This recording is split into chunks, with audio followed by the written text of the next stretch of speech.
The meeting lasted less than 10 minutes. That should have been my first warning. We're simplifying the workflow, my boss said. Without looking at me, legal was already packing up. HR didn't wait for permission to open her folder. I stood there until he finally added, "Your position won't be part of the new structure." I didn't answer right away. "Say that again," I said. He glanced up, annoyed now. "The head of quality control role is being eliminated. Eliminated. Not replaced. Not revised." Effective when I asked. Immediately, I leaned forward. "Who signs off on exports starting today?" He paused, just long enough to be noticeable. "The system routes approvals automatically." "That's not an answer," I said. "Name the person. There doesn't need to be one." I felt something shift in the room. Operations straightened. Legal stopped moving. "For 7 years," I said, "every shipment left with my authorization. If something fails, regulators don't audit software. They audit names." He closed his notebook. "That responsibility no longer sits with you." HR slid a document toward me. "We'll need your badge before you leave." So that was it. No review, no overlap, no acknowledgement that they were removing the last human signature from a process built on accountability. I stood. No one tried to stop me. At my desk, my email access disappeared first. Then the internal systems. IT arrived quietly. "Like this was routine. Badge," he said. I handed it over. As I walked toward the elevator, I heard someone whisper. "Not to me, not to anyone in particular. Who owns the risk now?" The doors closed before anyone answered. The story you're about to hear is a fictional work created by the writing team at Her Revenge. It is inspired by real corporate dynamics and professional power shifts, but all characters, companies, and events are fictional. This story focuses on accountability, authority, and the consequences of removing experience from systems that still depend on it. I sat in my car longer than I needed to, not because I was stunned, but because I was replaying the meeting in my head. They hadn't removed a job. They had removed the only person willing to be accountable for what came next. And inside that building, the process kept running without anyone signing their name. By the next morning, I started getting messages that weren't meant for me. "Do you know who's approving outbound compliance now?" That one came from Maya in logistics. We'd worked together for years. She knew better than most what my signature meant, even if she couldn't explain it. I didn't answer. An hour later, another message. This time in a group chat I'd forgotten I was still in. Quick question. Someone wrote, "Who signs QC now that Lyra's gone?" There was a pause. Then another message appeared. "I think it's automatic." No one confirmed that. No one challenged it either. At noon, my phone rang. I recognized the number before I answered. Greg from Export Operations. "I know this is awkward," he said, skipping the greeting, "but we're clearing a shipment this week. Routine stuff. I just need to know who owns final approval." "You tell me," I said. He exhaled. "That's the problem." "What did they tell you?" I asked. "That QC was streamlined," he said, choosing the word carefully. "They said the role wasn't necessary anymore. And who carries the liability now?" I said, "Silence." Then, they didn't say that afternoon. I heard from compliance, not officially. A former colleague texted me a screenshot from an internal thread. "Does anyone have Lyra's old checklist?" Another reply followed. "Why do we need it? Because it caught things. Automation didn't." That message went unanswered. There was no announcement, no interim lead, no handoff meeting. Just a quiet gap where responsibility used to sit. I realized then how invisible my work had been. They remembered my output, not my function. They remembered that things shipped on time, not why they were allowed to. By the end of the day, people had stopped asking me directly. They were asking each other instead, circling the same unanswered points, hoping someone else would claim them. No one did. When responsibility floats long enough, it starts to feel optional. And inside that company, something essential had become unclaimed. The process moved forward anyway. The discrepancy was small. Small enough that most people would have missed it. I noticed it because I always did. It showed up in a draft export packet Greg forwarded me by mistake. He sent it with a short message. "Sorry, old habit." The attachment sat there on my phone longer than it should have. I opened it. The compliance code was technically valid, but the classification note underneath didn't match the destination requirements. It was the kind of mismatch automation never flagged because, On paper, everything looked correct. I could have fixed it in minutes. My phone rang before I could decide. It was Maya. "Please tell me you're still catching things," she said quietly. "Off the record, I'm not in the process anymore." I said, "I know," she replied. "But this doesn't look right." "It isn't," I said. She hesitated. "So, what do we do?" I closed the file. "You escalate it internally." To who, she asked. "That's not my call," I said. The line stayed open. I could hear her breathing, controlled but tight. "You always handled this," she said. "You'd flag it and explain it and make it disappear before anyone noticed." "That was when I had authority," I said. "I don't anymore." There was frustration in her silence now. "So you're just letting it go?" "I'm letting the process work the way they redesigned it," I said. "Without me." After we hung up, I sat there with the file open again. One correction, one email. I could still save them from a problem they didn't see yet. But I could also picture the meeting afterward, the explanations, the quiet shift of responsibility back onto me, without the title or protection that came with it. I deleted the attachment. That was the moment I drew the line. Not out of spite, out of clarity, no responsibility without authority, no fixes without ownership. They had removed my name from the process. I wasn't going to quietly put it back. I set my phone down and walked away, knowing the system would keep moving, and this time, whatever happened next would belong to the people who decided I no longer needed to be there. I heard about the shipment from someone who didn't know they were warning me. "Big one coming through Savannah," Greg said over the phone, trying to sound casual. "Largest this quarter." I didn't respond right away. "Everything good on your end," he added. "I mean former end." "What's the value?" I asked. He hesitated, then said it anyway. $8 million. I closed my eyes. And who signed off? Another pause. Longer this time. "The system cleared it," he said.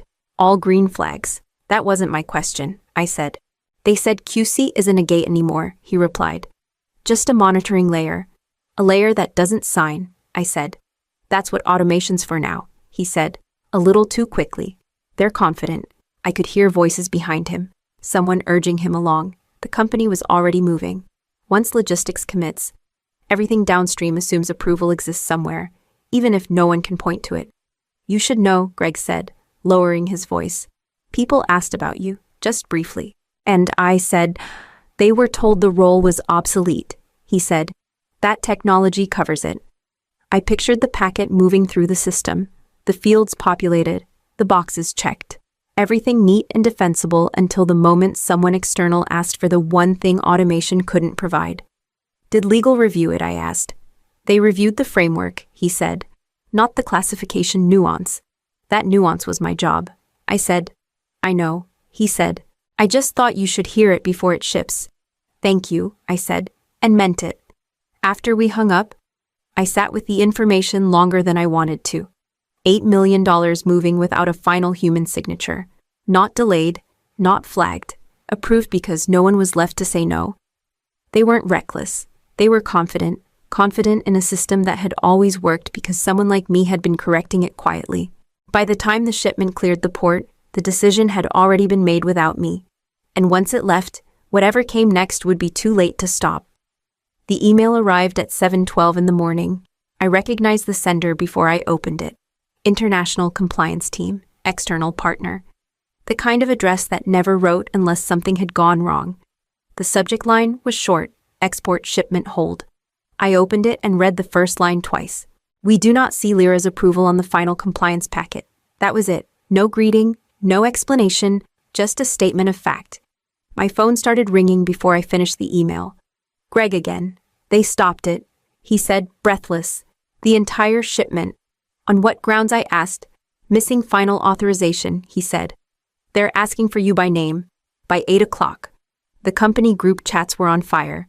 Someone forwarded the email internally. Then legal replied, all. Then compliance joined in. The same sentence kept reappearing, copied and pasted like it might change meaning if repeated often enough.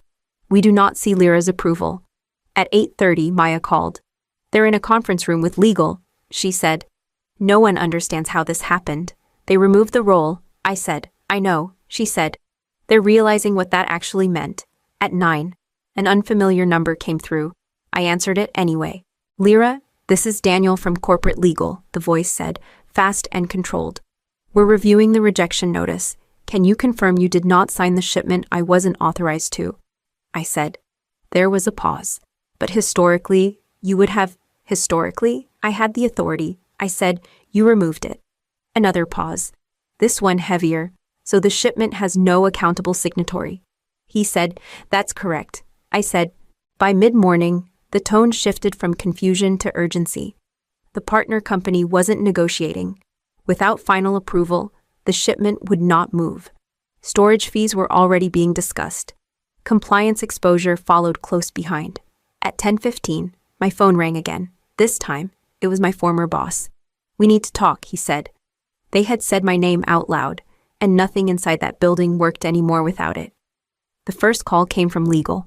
The second came from operations. By noon, I stopped checking the caller ID.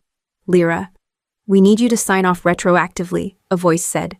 Clipped and rehearsed. Just to release the shipment. I can't sign something I didn't oversee. I said, we're not asking you to oversee it, he replied. Just confirm approval. That confirmation carries liability, I said. You removed my authority. You can't ask for my responsibility now. A pause. Then a different tone. We're trying to contain exposure. Then you should talk to the person who eliminated the role, I said. The line went dead. 10 minutes later, Maya called. They're saying this is temporary, she said. That you can help as a consultant. I don't consult on accountability. I said, I either own the decision or I don't touch it. She lowered her voice. They're scared. I know, I said. At 1 o'clock, Daniel from legal called again, this time with someone else on the line. Lyra, this is Mark from executive leadership, a new voice said. We respect your position. We just need a solution. A solution would have been a handoff, I said. Or a replacement. Or a delay. You chose none of those. We're willing to reinstate your approval for this shipment only, he said. On what authority, I asked. Silence. Then, we'll document it. Documenting after the fact doesn't change responsibility, I said. It shifts it. Mark exhaled sharply. You're being difficult. I'm being precise, I said. There's a difference. The last call came from my former boss. He didn't soften his voice this time. Sign it, he said. We'll handle the rest. You already handled it, I replied. When you told everyone my role wasn't necessary. That's not what I meant, he said. It's what you did. I said, and now the process reflects it. When I hung up, the phone finally went quiet. Inside that silence, the power had shifted. They could ask, they could pressure, they could imply, but they couldn't put my name back where they had removed it, and without it, nothing moved. The meeting was scheduled as a courtesy. That was how legal framed it. We want clarity, Daniel said as the screen filled with faces I recognized. Compliance, operations. 2 executives who hadn't spoken to me once before that week. No, I said. You want a way out? No one corrected me. Daniel nodded once. Walk us through your process. Line by line. I didn't open slides. I didn't need notes. Quality control wasn't a review step, I said. It was final authority. Every export required a human signatory who verified classification, destination compliance, and risk exposure. Mark leaned forward. Automation handles most of that. Automation flags. I said, it doesn't decide. Daniel raised a hand. Explain the difference. Flags tell you where to look, I said. Decisions tell you who is accountable when regulators ask why a shipment moved. Someone muted themselves too late. I heard the exhale. When my role was removed, I continued. You didn't remove a task. You removed ownership. No one else was assigned that responsibility. Mark spoke again. We assume the system. You assumed incorrectly, I said. An assumption doesn't transfer liability. Daniel glanced down at his notes. If we reinstated your authority retroactively, that would create a false record, I said. And a bigger problem. Silence settled. This one didn't feel confused. It felt final. So this is about revenge, someone said, not looking at me. I shook my head. This is about exposure. I'm not withholding help.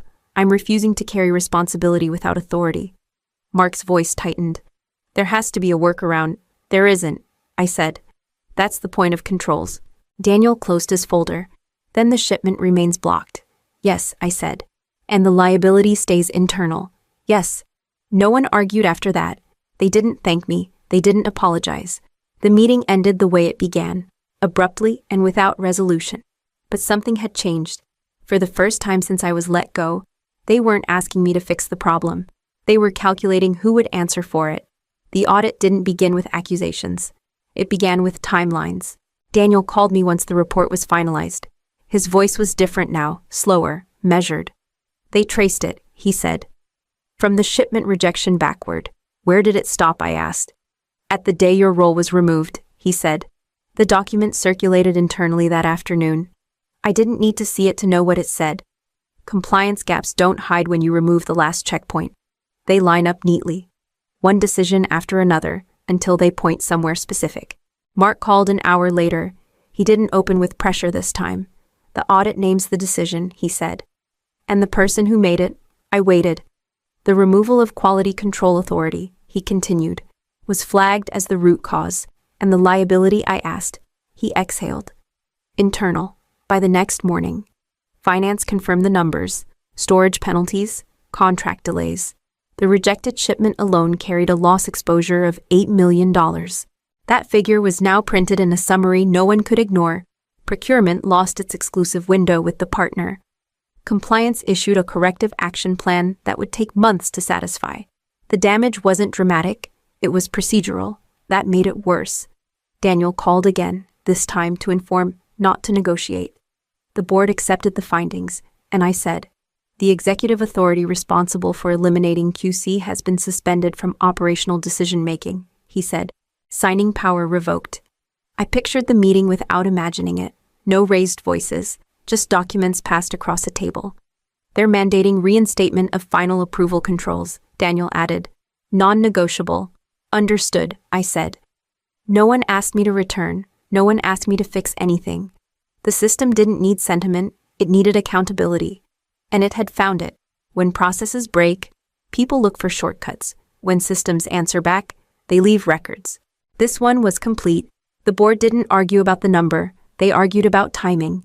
It's already accounted for, Daniel said during the call, his tone flat. The loss is booked. $8 million, someone repeated. Like saying it twice might reduce the weight. It's not just the shipment, finance added. It's penalties, delays, and the canceled exclusivity window. No one spoke after that. When the meeting reconvened later that afternoon, the language changed. Less speculation, more decisions. The authority to approve exports will no longer sit with operations, the chair said. It will return to quality control. Mark cleared his throat. Permanently, yes, the chair replied. Non-removable. The word landed cleanly. And the previous approval structure, someone asked, reinstated. The chair said. With documented ownership, Mark didn't speak again. I wasn't in the room, but I was named in the minutes. Not as an employee. Not as a solution, as a reference point. Final approval authority must be independent. The document read, as it was prior to removal. Daniel called me after. They accepted full responsibility. He said, no appeals. And Mark asked. He no longer signs anything operational, Daniel said. His scope has been narrowed. I imagined his office, unchanged. Same chair, same view, less power. They didn't ask me back. I said, no, Daniel replied. They didn't. The company absorbed the loss quietly. There was no announcement, no apology. Just a recalibration that would live in policy long after the people involved moved on. $8 million became a line item, a lesson written in permanent ink. They had called my work redundant. Then they paid to learn what it was worth. When I ended the call, I didn't feel vindicated. I felt finished. The system had closed its loop without me inside it. And for the first time since I left, that felt exactly right. The contract meeting lasted 20 minutes. That was intentional. Final approval authority sits with you, the attorney said, sliding the document across the table. Not advisory, not conditional. I read the clause twice. Clear language, no workarounds. And if someone tries to bypass it, I asked, they can't, she said. The process locks without your sign-off. The CEO across from me nodded. We don't want efficiency without accountability, he said. We want both. I picked up the pen and signed. My name looked steadier than it used to, not because I felt vindicated, but because nothing about this required proving myself. After the meeting, my phone buzzed, a familiar number. I heard you landed somewhere new, Daniel said. They wrote your role into policy. They did? I said. He hesitated. For what it's worth. The board still talks about the loss. I'm sure they do, I replied. They don't call it a mistake anymore, he added. They call it a lesson. I ended the call and closed my laptop. No alerts, no escalation threads, no pressure to rescue a process that didn't respect its own controls. A week later, I met my new team. The first question came from operations. If something doesn't look right, she said, do we stop the line? Yes. I said, immediately. No one flinched, no one argued. That told me everything. Later that day, I filed my first approval. 1 shipment, clean classification, clear ownership. When I signed, the system acknowledged it, not because it needed my ego, but because it needed a name. I used to think being needed was the same as being valued. It isn't. Being needed means people depend on you. Being understood means the system protects your role even when you're not in the room. If your work only matters when you're quietly fixing what others don't see. The problem isn't your position, it's the structure around it. True authority isn't proven in emergencies. It's written into the process before anything goes wrong. They didn't fire me because I was unnecessary. They fired me because they never understood what kept them safe, and understanding always comes after the cost.